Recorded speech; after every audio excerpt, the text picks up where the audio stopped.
श्री शिवाय नमस्तुभ्यम दोस्तों, मेरे चैनल ओमरूही व्लॉग में आप सभी का स्वागत है। मैं आज आपको शेयर कर रही हूँ एकादशी की दिनचर्या और मैं किस प्रकार से इस एकादशी पर पूजा की हूँ ये भी शेयर कर रही हूँ। वीडियो पसंद आएगी तो लाइक ज़रूर करिएगा और कमेंट में हर हर महादेव या श्रीमन नारायण का नारा ज़रूर लगाया करिए। एकादशी ये वरुथनी एकादशी है और इस एकादशी पर हमें भगवान नारायण के साथ माता लक्ष्मी की पूजन करना है। सुबह का समय है। सबसे पहले मैं पीले रंग का वस्त्र को धारण कर ली हूँ। उसके बाद मैं सभी वृक्षों को जल समर्पित करने के बाद सूर्य भगवान को जल दूंगी। हर एकादशी पर पीले रंग का वस्त्र मैं धारण करती हूँ क्योंकि पीताम्बरी रंग हमारे नारायण को प्रिय होता है, तो हमें स्वयं भी धारण करना चाहिए। मैं तो व्रत नहीं करती हूँ क्योंकि मैं प्रदोष का व्रत करती हूँ, तो इसलिए मैं एकादशी के व्रत का नियम का पालन पूरा करती हूँ जिससे फल मिले।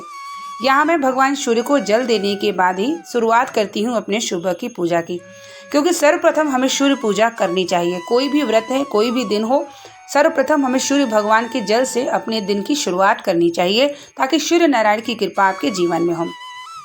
उसके बाद फिर मैं जो है कौवे के लिए जल निकालना, उनके लिए रोटी निकालना, नीम के वृक्ष की पूजा, ये सब करने के बाद ही मैं पूजन पर बैठती हूँ।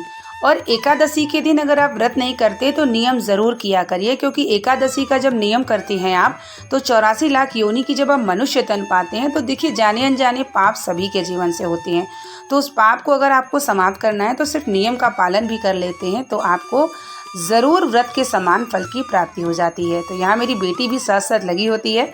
तो अब मैं ये लोटे के जल से अब अपने लड्डू गोपाल को मैं सुबह जगाऊंगी और उसके बाद इसी जल से मैं इनका मुँह धुलती हूँ। तो यहाँ पर मैं घंटी बजाती हूँ, उसके बाद अच्छे से उनको राधे राधे बोलते हुए मैं लड्डू गोपाल को जगा लूँगी। और आज वरुथनी एकादशी है, तो आज एकादशी के दिन मैं कैसे पूजा कर रही हूँ आगे पूरी वीडियो में आप देखेंगे। लड्डू गोपाल को रात में मैं वस्त्र उतार देती हूँ। रात भर उनको फूल जो भी आप चढ़ाते हैं कुछ भी मत रखा करिए, रात में ही उतार के उनको हटा दिया करिए। और क्योंकि रात में जब वो सोते हैं तो उनके ऊपर ज़्यादा कपड़े या ताम झाम रख के करेंगे तो आपको भी अच्छा नहीं लगता अगर आप ताम झाम पहन के सोएंगे। तो वैसे हमारे भगवान भी हैं। सुबह का है तो मैंने मंदिर की लाइट भी ऑन कर दी है और अब मैं आ गई हूँ किचन में अपने लड्डू गोपाल के लिए दूध तैयार करने के लिए। अब मैं उनको दूध पिलाने के बाद ही उसके बाद मैं थोड़ा सा लंच तैयार कर लूँगी और उसके बाद फिर मंदिर भी जाना है। आराम से बैठ के मैं घर की पूजा करती हूँ क्योंकि सुबह का जो काम है हमें वो भी कर लेना चाहिए। यहाँ पर तुलसी आया हुआ था, माला आया हुआ था, उसको मैं रख रही हूँ क्योंकि आज शनिवार का दिन है तो हमें जो है सुंदरकांड भी करना होता है। सभी के घर में सुंदरकांड का पाठ देखिए हर शनिवार के दिन ज़रूर होना चाहिए।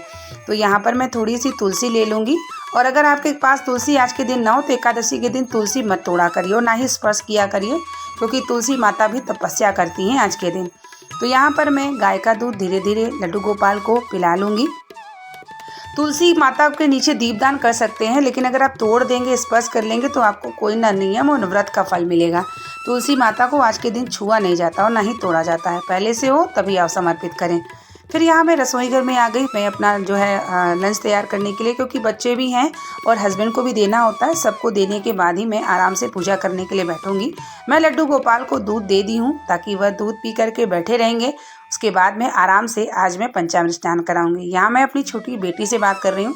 जो भी मैं करती हूँ वो देखती रहती है। जैसे मुझे कौवे की अभी रोटी देनी थी, मैं भूल गई थी, तो मुझे याद आया कि वो कौवे को रोटी देनी है, तो मैं रात में रोटी बना के रखे रहती हूँ। तो वही रोटी मैं ले जाके रख देती हूँ। तो वो भी कहती है मम्मा मुझे भी रोटी रखना है कौवे के लिए, गौ माता के लिए। तो मुझे प्रसन्नता होती है कि जो हम करते हैं वो हमारे बच्चे अगर सीखते हैं ना तो बहुत ही अच्छा होता है। तो अब मैं आ गई बाहर और यहाँ पर मैं रख दूँगी रोटी। थोड़ी देर में कौवे आएंगे और लेके चले जाएंगे। और फिर यहाँ पर रख दिया है मैंने जल, ताकि वह जल भी ग्रहण करें और अन्न भी खा लें। आप भी ऐसे कर सकते हैं किसी भी जीव के लिए, गौ माता मिल जाए तो भी अच्छा है। फिर यहाँ मेरी बेटी भी बोली कि मैं भी रोटी रखूँगी, तो मैंने उससे भी रोटी यहाँ पर रखवा दिया है। तो यहाँ पर मेरा अन्नदान भी हो जाएगा। अब हम करते हैं पूजा करने। तो यहाँ पर मैं गौ माता, शालिग्राम और लड्डू गोपाल, आप देख सकते हैं माता लक्ष्मी की भी फ़ोटो मैं रखी हूँ। आज के दिन हमें पंचामृत से स्नान ज़रूर कराना चाहिए। जब आप पंचामृत से स्नान कराएंगे तो ओम नमो भगवते वासुदेवाय या श्रीमन नारायण के मंत्रों का जाप करते हुए करिए। देखिए मैं व्रत तो नहीं करती, लेकिन मैं व्रत का नियम का पालन पूरा करती हूँ ताकि हमारे भी नारायण कृपा हो, ताकि हम जो पाप करते हैं वो समाप्त हो। और हर एकादशी का फल जो होता है वह अलग अलग होता है। तो ये एकादशी जो है वो वामंग स्वरूपों की पूजा की जाती है और इस दिन हमें शंख की पूजा भी ज़रूर करनी चाहिए, क्योंकि हमारे नारायण हाथों में विराजते हैं। और साथ ही इस एकादशी पर हमें माता लक्ष्मी की भी पूजा करनी है और लक्ष्मी नारायण की कृपा प्राप्त करनी है।